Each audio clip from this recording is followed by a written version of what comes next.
مرګ چې په کم وخت او په کم ځای کې مقرر نو هغه ځای ته برسېد هغې نه مخکې چې دی تاسو هېڅ څوک هم نه چوجلی دا خبرې خو به یې ډېر اورېدلې خو دا ویډیو چې دا د باندې زه ګورم په دې کې به تاسو اوس ښه په خپلو سترګو باندې وینئ چې دا منګک دی دا کسې وجني خو هغه نه وجلی کېږي لکه هغې وجني خو نه وجلی کېږي خو کله چې وخت او ځای مقرر شي د ځانه چې دی مړ کېږي نو اورېدلې به یې ډېرې خو په خپلو سترګو باندې چې دی دا به تاسو نه یې لیدلی نو دا ویډیو چې دا سره زه پلی کوم دا ویډیو چې دا تاسو وګورئ ګورئ دې منګک ته پکې خالي تاسو چې دی اوس ګورئ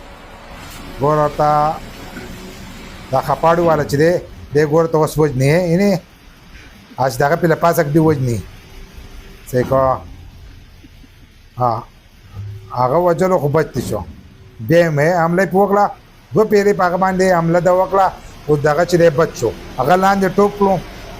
لاندې ټوپ کړل دی اوس روان دی ښه د ده اوس وخت او ځای چې دی په بل ځای کې مقرر دی یعنې نو وخت او ځای چې د کوم ځای کې مقرر دی د مرګ نه هلته کې به مرې